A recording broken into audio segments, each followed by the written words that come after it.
지금은 2003년도 6월입니다. 1년 전만 해도 이 6월 달에는 우리 한민족이 정신없었던 정말 민족 전체가 흥분해서 아무것도 손에 잡지 못했던 그런 특별한 달이기도 합니다.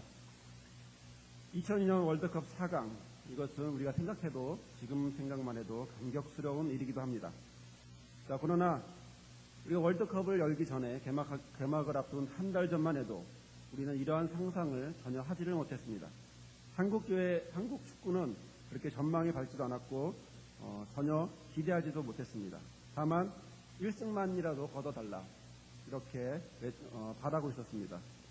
월드컵 대회 전에 열렸던 국제대항전에서도 한국은 프랑스에게 5대0으로 패했고 또 그 뒤로 이어지는 대회에서도 계속 참패만 했습니다. 또한 한국팀은 그동안 참가했던 3번의 월드컵 대회에서 단 한 번도 승리를 거둔 적이 없었던 상황이었기 때문에 이런 가운데서 한일 월드컵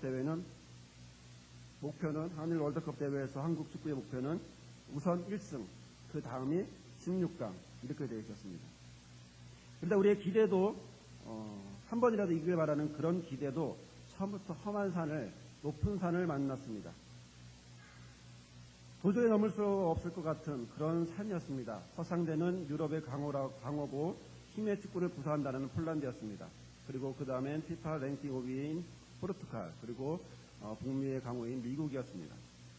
자, 이는 현실적으로 불가능했고 또 여기서 1승만이라도 거두면 정말 감지덕지한 그러한 상황이었습니다. 그러나 히든크 감독은 우리는 세계를 놀라게 할 것이다 이렇게 공언을 했습니다. 그래서 1승은 물론이거니와 16강을 넘어서 이탈리아를 꺾고 8강전에서 스페인을 무릎 꿇기도 했습니다. 이제는 더 이상 축구가 유럽의 전유물이 아니라 한국 축구가 있음을 당당하게 보여주었던 정말 뜻깊은 6월입니다. 당시 우리나라는 세계에서 또 유례가 없는 지금도 기억에 선한데 길거리 응원이라고 하는 이런 것을 보여주었습니다. 한민족이 붉은색으로 하나가 되는 그런 모습을 세계에 보여주므로 세계 사람들은 너무나 놀라고 너무나 당황했던 것을 기억합니다. 아마 하늘에서 한반도를 찍으면 좀 과장되게 말하면 마치 온 한반도가 붉은색이었을 정도로 모여들었고 또 필승 코리아를 외치면서 사람들은 이 땅을 흔들어대기 시작했습니다. 이러한 길거리 응원은 우리나라뿐만이 아니라 외국에 있는, 특히 유럽에 있는 한국 유학생들, 한국 사람들도 모여서 길거리에서 응원했습니다. 이런 모습을 보면서 계속 연승을 해가니까 유럽 당국에서는 좀 자제해달라고 그런 요청까지 있을 정도였습니다. 왜냐하면 우리는 축구가 게임이지만 그 사람들은 게임을 넘는 심지어는 목숨까지도 거는 그런 모습을 갖고 있기 때문에 자극하지 말아달라고 그렇게 요청됐습니다. 별성 푸른 나무는 떡잎부터 안다는 속담이 있습니다. 저는 개인적으로 이런 속담은 별로 좋아하지 않습니다. 왜냐하면 지금 못한다고, 또 지금 나약하다고, 지금 부족하다고 평생을 그렇게 살라는 법은 없기 때문에 그렇습니다. 그래서 저는 거꾸로 다른 표현으로 개구리는 앞으로 뛰기 전에 뒤로 한번 멈칫한다고 하는 이런 속담을 더 좋아합니다. 지금은 뒤로 물러나지만 그러나 지금 물러나는 이것이 그대로 멈추는 것이 아니라 앞으로 뛰기 위해서 바로 뒤로 물러나기 때문에 그렇습니다. 지금은 나약해 보이지만, 지금은 힘이 없어 보이지만 그러나 앞으로 뛰어갈 수 있는, 그래서 그냥 뛰는 것보다 더 많이 더 멀리 뛸 수 있기 때문에 저는 앞에 있는 그런 속담보다는 뒤에 나오는 개구리는 앞으로 뛰기 전에 뒤로 움직인다거나 멈칫한다고 하는 이런 속담을 더 좋아합니다. 우리 성경 말씀에 보면 우리 예수님의 선교 상황을 보더라도 우리 예수님의 선교 상황은 바로 이런 모습을 하고 있습니다. 초기에 예수님의 선교 활동에 대한 사람들은 많은 의혹의 눈을 가지고 보기 시작했습니다. 그리고 실패할 것이라고 장담했습니다. 왜냐하면 예수님이 설교했을 때 고향에서는 그 설교를 들어주지도 않았습니다. 그리고 적대자들이 계속 예수님을 제거하려고 했고 또 제자들은 도무지 예수님의 말씀이 도대체 무슨 얘기인지 3년 반이 지나도록 제대로 이해한 적이 없었습니다. 또 그런 가운데 오히려 그 가운데 배반자가 나와서 예수님을 파는 그런 모습까지도 있었습니다. 그래서 예수님의 사역에 대해서 사람들은 실패할 것이다. 이렇게 장담했습니다. 그래도 예수님의 사역은 계속되었습니다. 끝까지 계속되었고 종려가 주일에 예루살렘에 입성하실 때는 많은 사람들이 호산나 호산나 다윗의 자손이여 우리를 구원하소서 이렇게 외치기까지 했습니다. 그러나 이것도 며칠이 못 돼서 저 사람을 십자가에 못 박으소서, 방금 며칠 전에만 해도 호산나를 외쳤던 그 입으로 이번에는 십자가에 달으라고, 못 박으라고 외쳤습니다. 이는 어느 누가 봐도 성공한 사람이 아닙니다. 이는 실패자의 모습입니다. 그러나 이런 실패처럼 보이는 상황에서도 그럼에도 불구하고 예수님은 자신과 확신에 가득 차서 그 사역을 계속했습니다. 마치 사람들이 보기에는 필요 없는 일, 괜한 선동 같고 괜한 어려운 하지 말았어야 될 같이 보이지만, 그러나 낭비되는 것 같은 그런 일이지만, 그러나 낭비되는 것 같은 그런 많은 씨를 뿌림에도 불구하고 나중에는 수확이 많을 것이라고 하는 우리 예수님의 확신이 있었습니다. 농부처럼 말씀의 씨를 뿌리면 하나님의 나라가 절망적인 시작에서부터 영광스러운 결과에까지 이런 열매를 맺을 것이라고 우리 예수님은 확신하고 계셨습니다. 이런 확신 가운데 우리 예수님 오늘 본문에 있는 말씀 씨 뿌리는 자의 비유를 말씀하셨습니다. 예수님의 당시의 눈에는 결실이 없더라도, 그리고 낙심하는 제자들을 격려하셨고, 또 예수님의 선교 활동이 실패라고 하는 사람들에게 아니다, 이것은 실패가 아니라 더욱 놀라운 결과가 있을 것이라는 증언이기도 했습니다. 이런 점에서 오늘 우리에게 주시는 하나님의 말씀은 다시 한번 넘어진 자에게 일어나기를 격려하고 있는 말씀입니다. 실패의 삶을 살고 있는 사람들에게 성공의 삶을 살라고 씨 뿌린 자의 말씀을 통해서 격려하고 있는 것입니다. 왜냐하면 우리는 본문에서 말하는 좋은 땅이기 때문에 그렇습니다.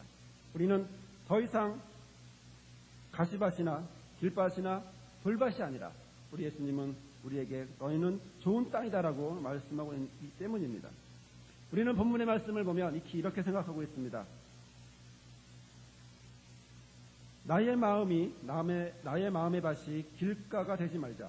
돌밭이나 가시밭이 되지 말자. 마음의 씨를 받아서 30배, 60배, 100배의 열매를 맺는 그런 좋은 땅이 되자. 그리고 말씀의 열매를 맺자. 우리는 이런 본문을 통해서 먼저 드는 생각이 이렇습니다. 그러나 제가 방금 전에도 말씀드렸듯이 성경 전체를 볼 때 오늘의 본문의 말씀은 내가 어떤 밭이냐, 우리가 어떤 밭이냐라고, 너희가 어떤 밭이냐라고 우리 예수님이 묻는 것이 아닙니다. 이미 저와 여러분은 좋은 땅이라고 하나님은 말씀하고 있습니다. 성경의 핵심을 보면 그렇습니다. 예를 들어 저와 여러분을 향해서 성경은 너희는 세상의 빛과 소금이 되라 이렇게 말하지 않습니다. 너희는 세상의 뭐죠? 빛과 소금이다 라고 말합니다. 이미 우리는 빛이고 이미 우리는 소금이라고 말씀하고 있는 것입니다. 고린도후서 5장 17절에는 이렇게 말합니다. 그런즉 누구든지 그리스도 안에 있으면 새로운 피조물이다. 너희는 예수만 믿으면 새로운 피조물이 되어 간다가 아닙니다. 이미 새로운 피조물이 됐다 이렇게 이야기하는 것입니다. 이전 것은 지나갔으니 보라 새 것이 되었도다. 새 것이 될 것이가 아닙니다. 앞으로 되어갈 거라는 것도 아닙니다. 이미 우리는 예수를 믿었으니까 새로운 피조물이 됐고 그리고 새 것이 이미 되었다. 이렇게 말씀하고 있는 것입니다. 또 로마서 1장 7절에 보면 로마에서 사랑하는 하나님의 사랑하심을 입은 성도로 부르심을 모든 자에게 라고 합니다. 이미 하나님의 사랑을 받은 사람은 성도입니다. 성도라서 하나님은 그들을 그냥 아무나 그렇게 부르는 것이 아니라 바로 성도로 그들을 불러주시는 것입니다. 우리가 이런 말씀해 보듯이 우리는 오늘 본문을 통해 본다면 우리는 이미 좋은 땅이지 길가나 돌밭이나 가시밭이 아니라는 것입니다. 오히려 그런 땅은 믿지 않는 자, 불신자를 향해서 우리 하나님께서 예수님의 입을 통해서 하셨던 말씀인 것입니다. 믿는 자는 좋은 땅입니다. 저와 여러분은 좋은 땅입니다. 다만 우리는 이런 좋은 땅으로서 무엇을 해야 되느냐? 그 사명을 감당하기 위해 30배, 60배, 100배의 열매를 맺으라는 것이 우리 예수님의 뜻입니다. 이것에 대해 바울은 빌립보서 3장 14절에 표대를 향하여 그리스도 예수 안에서 하나님이 위에서 부르신 부름의 상을 위하여 쫓아가노라. 표대를 향하여 뛰어간다라는 것입니다. 이미 우리는 좋은 땅이고, 이미 우리는 새로운 피조물이고, 우리는 이미 새로운 새 것이고, 이미 우리는 성도인데, 다만 하나님 주실 무엇을 향해서입니까? 상을 향해서, 우리에게 향하신 부르심에 대한 그 상을 향하여 우리는 뛰어간다라고, 쫓아간다라고 말씀하는 것입니다. 이는 너희가 더 좋은 땅이다라고 말씀하는 것이 아닙니다. 이미 저희들은, 저와 여러분들은 좋은 땅이니까 앞으로 이 땅을, 하나님이 좋은 땅을 갈아놓으셨으니 앞으로는 좋은 열매만을 맺기 위해서 애쓰라고 하는 것입니다. 그렇다면 예수님은 좋은 땅만 말씀하시지 왜 좋지도 않은 바로 그런 세 가지의 땅들을 말씀하셨을까요? 만약 우리가 이렇게 물어본다면 그냥 좋은 땅만 말씀하셨으면 좋았을 걸 왜 나머지까지 하셔서 우리를 헷갈리게 어렵게 하셨을까? 이렇게 질문한다면 그 질문의 대답은 이렇습니다. 본문 이하를 보면 이 씨 뿌리는 자의 비유에 대한 해석을 예수님은 제자들에게 말씀하고 있습니다. 전혀 이해하지 못하고 있는 제자들에게 해석을 해두고 있습니다. 14절에 보면 씨 뿌리는 자는 말씀을 뿌리는 것이다. 이렇게 되어 있습니다. 이렇게 해석해두고 풀고 계십니다. 즉 농부가 뿌린 씨앗은 뭘 하는 것입니까? 말씀을 전하는 전도를 하라는 것입니다. 세상 사람들도 그들이 비록 좋은 땅은 아니지만 그러나 앞으로 좋은 땅이 될 수 있다. 지금은 길가고 돌밭이고 지금은 가시밭이지만 말씀을 들으면 그 다음엔 전도를 받아서 좋은 땅으로 바뀔 수 있다라고 하는 것을 예수님은 말씀하고 있는 것입니다. 이스라엘 농경법을 보면 재미있는 것이 하나 있습니다. 우리와 좀 다른 것이 있는데 그것은 이렇습니다. 당시 예수님이 있었던 지역은 이 말씀을 하셨던 지역은 갈릴리 호수 서북쪽에 있는 매우 비옥한 지역이었습니다. 여기에는 어업을 종사하는 사람도 많았고요. 그리고 농사를 짓는 사람도 많았습니다. 구분해 짓는 것도 아니고 같이 농사도 짓고 어업도 하고 이런 사람들이 많이 있었습니다. 예수님은 아마 이런 바닷가에서 그 밭에 파종하고 있는 농부를 보면서 씨 뿌리는 자의 비유를 말씀하셨을 것입니다. 예수님은 당시 이스라엘에서 씨를 뿌리는 방법이 예수님 당시에는 이스라엘에서 씨 뿌리는 방식이 두 가지가 있었습니다. 하나는 본문처럼 농부가 일일이 씨를 뿌리는 방법이 하나 있었고 다른 하나는 씨를 담은 자루를 짐승에게 실어서 구멍을 뚫은 후 지나가게 하면 씨앗이 떨어지게 하는 이런 두 가지 방법이 있었습니다. 자, 그런데 어떤 방법을 사용하든지 간에 어떻게 씨를 뿌리든지 간에 팔레스타인이라고 하는 팔레스타인의 농경법은 씨를 뿌린 뒤에 밭을 갑니다. 밭을 갈고 땅을 갈고 그 위에 씨를 뿌리는 우리나라와는 달리 씨를 뿌리고 그 다음에 밭을 가는 것입니다. 자, 그렇다면 오늘 본문을 통해서 우리는 무엇을 알을 수 있습니까? 밭이 먼저입니까? 아니면 씨가 먼저입니까? 그리고 그렇게 하는 것은 과연 누가 그렇게 합니까? 여러분도 아시겠지만 밭이 먼저 아닙니다. 오늘 본문의 말씀에는 씨가 먼저입니다. 씨가 먼저 뿌려지고 그러면 그 다음에 농부가 밭을 가는 겁니다. 그리고 그 밭을 가는 것처럼 바로 저와 여러분도 우리 하나님께서 농부가 그렇게 하는 것처럼 저와 여러분에게도 말씀을 주시고 좋은 땅으로 갈아넣는 것입니다. 나는 좋은 땅 돼야지 이렇게 말한다고 해서 나는 좋은 땅이 되지 않습니다. 하나님이 농부처럼 우리를 갈아주셔야만 우리는 좋은 땅이 되는 것입니다. 그럼 우리는 좋은 땅이라고 우리 하나님께서 말씀하셨는데 이 위에 말씀의 씨를 뿌린 위에 30배, 60배, 100배 열매를 맺기 위해서 갈아주시는 그 땅은 과연 우리에게 어떤 땅들이 과연 있을까요? 그것은 먼저 우리의 마음의 땅입니다. 하나님은 우리의 마음의 땅을 좋은 땅으로 보시고 있습니다. 또한 그 마음의 땅에 말씀을 심어주십니다. 그 말씀을 심어주시고 그 말씀을 통해서 열매를 맺게 해주시는 것입니다. 그리고 그 마음의 땅을 갈아주시고 열매를 심어주시는 것입니다. 표대를 향하여 그리스도 예수 안에서 하나님이 위에서 부르신 부름의 상을 위하여 쫓아가노라는 말씀처럼 위에서 부르신 부름의 상을 받으려고 우리는 우리의 마음을 가는 것이 아니라 하나님이 우리의 마음의 땅을 갈아주십니다. 둘째로 하나님은 우리의 환경에 땅을 갈아주십니다. 하나님이 갈아주시는 것은 바로 우리의 환경을 갈아주십니다. 하나님은 창세기에 보면 아담이 하나님의 말씀을 어기고 선악을 알게 하는 나무의 실과를 먹은 후 하나님은 그에게 이렇게 벌을 내리십니다. 창세기 3장 18절 19절에 보면 땅이 내게 가시덤불과 엉겅퀴를 낼 것이라. 너의 먹을 것은 밭의 채소인즉 내가 얼굴에 땀이 흘러야 식물을 먹고 필경은 흙으로 돌아가리니. 이렇게 말씀하셨습니다. 이렇게 첫사람 아담이 범죄함으로 우리가 살아가야 될 땅이, 바로 우리가 살아가야 될 환경이 악해지고 무익해지고 그 다음에 파괴되었습니다. 자, 그러나 이러한 상황에서도, 하나님은 이런 극한 상황과 환경에서도 우리가 예수님을 믿어 주의 자녀가 된 이유 하나 때문에 우리의 땅을 하나님께서는 갈아주시겠다고 약속하여 주신 것입니다. 아브라함에게 약속하셨던 그 약속의 말씀이 바로 저와 여러분에게도 허락하여 주신 것입니다.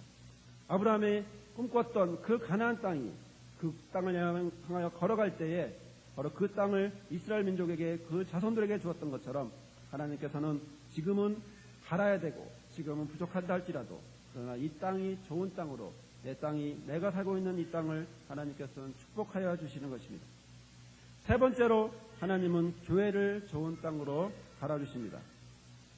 하나님은 우리 교회를 좋은 땅으로 모시고 또 좋은 땅으로 더욱 좋은 열매를 위해서 갈아주십니다. 아마 여러분들은 우리 교회에서 지난 주일날 있었던 일에 대해서 상당히 당황하고 놀랐을 것입니다. 저도 역시 그 상황에 대해서 놀란 사람 중에 하나입니다. 그러나 저는 그 일을 보면서 이런 생각이 듭니다. 과연 저희의 일이 누가 했을까? 이것보다도 저희 일이 과연 왜 이 시간 우리에게 일어나야만 하는가? 이 일을 통해서 하나님은 무엇을 원하시는 걸까? 오늘 말씀에서 보면 분명히 하나님께서는 말씀의 씨를 뿌리고 그리고 나서 그 땅을 갈아주신다고 하는데, 지금 그렇다면 하나님은 우리의 교회라고 하는 이 좋은 땅을 갈아주시기 위해서 다시 엎어서 다시 한번 좋은 열매를 맺기 위해서 갈아주시는 것인가? 그렇다면 지금 교회를 향한 나의 눈은 지금 인간적인 걱정이나 인간적인 판단이 아니라 바로 영적인 눈, 하나님이 원하는 신앙의 눈으로 우리 교회를 바라겠구나 라는 생각이 들었습니다. 하나님 우리 교회를 사랑합니다. 하나님 우리 교회를 극진히 사랑합니다. 사랑하기 때문에 이런 일이 있는 것이고 사랑하기 때문에 다시 한번 하나님께서 갈아주시는 것입니다. 왜냐하면 우리 교회는 하나님의 말씀이 뿌려지는 곳이기 때문입니다. 이 땅에 하나님의 말씀이 뿌려지기 때문에, 이 교회에 하나님의 말씀이 뿌려지기 때문에 하나님은 그 다음에 이스라엘 농부처럼 이 땅을 갈아주십니다. 이 땅을 뒤집어 엎으시고 거기 위에 더 좋은 열매 30배, 60배, 100배를 얻을 수 있도록 하나님께서는 이 땅을, 이 교회를 축복하고 계시는 것입니다. 성도 여러분, 좋은 땅이 되기 위해서 땅을 가는 것은 아픔이 있습니다. 그냥 가만히 있으면 아무렇지도 않고 편합니다. 그러나 땅은 갈아야 됩니다. 겨울 내에 지났던 그 땅은 갈아야 심을 수 있습니다. 그리고 그 땅에 대해서 우리는 갈고 심지만, 그러나 하나님께서는 심고 간다라는 법칙을 우리가 안다면, 지금 우리의 상황은, 내 마음은, 내 상황은, 우리 교회는 지금 하나님이 지금 갈아주고 있구나 라고 우리는 알 수가 있습니다. 속담에 땅은 비가 온 후에 더욱 굳어진다라는 말이 있습니다. 뜨거운 태양과 시원한 비가 논과 밭을 윤택하게 합니다. 또한 마당과 길바닥은 비가 오면 더욱 단단해집니다. 게다가 이런 하나님의 은혜가 없다면, 이런 태양과 비라고 하는 하나님의 은혜가 없다면 논과 밭의 작물들은 자랄 수 없습니다. 적절하게 한 번은 비, 한 번은 태양이 비쳐야, 그래야 논에 있는 작물들은 무럭무럭 자라서 수술을 할 수 있는 것입니다. 이러한 진리의 말씀이 우리 교회에 뿌려지고 또 하나님이 이 땅을 갈아주시면, 그리고 우리가 그것을 믿고 순종하면 주의 자녀들에게 하나님은 더욱 풍성한 은혜를 허락하여 주실 줄 믿습니다. 혹시 여러분 중에 이 일로 낙심하신 분이 있습니까? 교회에 어떻게 이런 일이 있을 수 있어? 라고 생각하시는 분이 있습니까? 이것은 하나님이 교회를 사랑하시기에 갈아주시는 것입니다. 아니면 우리들의 상황 속에 벌어지고 있는 그런 어려움 때문에 여러분들 낙심하고 있습니까? 그건 역시 하나님이 저와 여러분을 주의 자녀 삼으셨기 때문에 갈아주시는 것입니다. 다른 사람들은 빨리 가는 것 같지만, 우리는 더디 가는 것 같지만, 그러나 우리는 하나님이 지켜주심으로 흔들리지 않고 굳건하게 다져지면서 걸어가고 있는 것입니다. 그리고 나중에 우리의 밭에서는 좋은 열매, 30배, 60배, 100배의 열매가 맺어질 것입니다. 저는 저희 아이들을 키우면서 경험이 하나 있는데 이런 기억이 납니다. 처음에 아기가 태어나서 깐나르기니까 잘 움직이지 못하죠. 그래서 가만히 누워있다가 시간이 지나니까 기어다니기 시작합니다. 그리고 조금 지나니까 무엇인가를 잡고 이렇게 일어나려고 합니다. 또 애쓰면서 일어나려고 하는 그런 모습들이 지금 기억에 선합니다. 저뿐만 아니라 여러분들도 다 자녀를 키워보셨기 때문에 그런 기억들이 있습니다. 모든 아이들이 이런 모습과 마찬가지로 저희들 아이들도 서 있는 것이 익숙해지면 발을 한 바닥 한 번 내딛어 보기 시작합니다. 그러나 한 발짝 내딛으면 처음에는 그냥 넘어집니다. 그러나 조금씩 시간이 지나고 조금씩 더 연습을 하면 그 아이는 계속 언젠가는 굳건하게 일어날 수 있고 또 언젠가는 또 걷기 시작하는 것을 우리는 보기도 했습니다. 그리고 나서 그 모습을 보면, 걷는 모습을 보면 뒤뚱뒤뚱하면서 걷기 시작하는 것을 우리는 봅니다. 그럼 아이들은 잠시 후 뛰기 시작하고, 그리고 이런 모습은 아이들의 성장 과정입니다. 전에 어떤 꼬마가 넘어지는 것을 본 적이 있습니다. 그 꼬마는 넘어진 후에 우는 소리를 내면서 주변을 한번 이렇게 둘러봅니다. 그리고 자기를 누가 안아줄 사람 없나, 자기를 익혀 세워줄 사람 없나 하고 한번 주변을 둘러봅니다. 그런데 아무도 없으니까, 우는 소리 내다가 아무도 없으니까 자기 혼자 일어나서 툭툭 털어버리고 그냥 걸어가더라고요. 저는 그 모습을 보면서 받아줄 것이 있고 받아주지 말아야 할 것이 있구나, 이런 생각이 들었습니다. 그래서 어렸을 때 본 것인데, 그래서 집사람과 이야기하면서 아기를 낳으면 우리 이렇게 키우자고 이야기를 했습니다. 그리고 나서 아이들이 점점 자라면서 넘어질 때마다 우리는 바로 가서 일으켜주지 않고 그냥 한마디만 했습니다. 일어나, 이 얘기 한마디만 하는 겁니다. 그러면 처음에는 아니죠. 그러나 시간이 지나면 일어나기 시작합니다. 그러면 조금씩 지나면 일어나서 옷 털어, 그러면 옷 털고, 그리고 이제 나옵니다. 그러면 안 옵니다. 처음에는 울 것 같았는데 조금씩 하니까 우리 엄마 아빠는 안 일으켜줄 걸 알고 그냥 일어납니다. 그리고 옷 털고 일어나죠.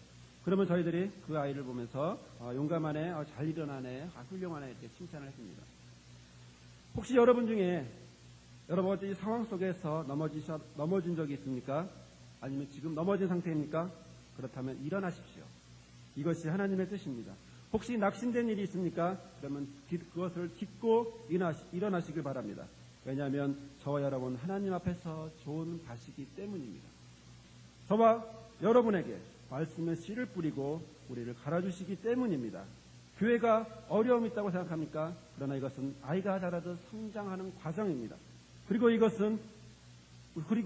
이것을 보면서 하나님의 계획이 있구나라는 그런 감사를 해야 될 줄 믿습니다. 왜냐하면 우리 교회는 아까도 말씀드렸다시피 하나님이 더 좋은 열매를 위해 갈아주고 있기 때문입니다. 그리고 앞으로 우리 교회가 더욱 굳건해지고 더욱 좋은 열매를 맺기 위해서 하나님이 이 시간 역사하고 계시기 때문입니다. 다만 우리는 이를 위해서 기도하고, 이를 위해서 성도 간에 서로 격려하는 말, 북돋아주는 말, 긍정적인 말, 그렇게 해서 우리 교회가 더욱 평안해서 든든히 서가는 그런 주의 교회가 될 수 있도록 우리 열심히 주 앞에 기도하시기를 바랍니다.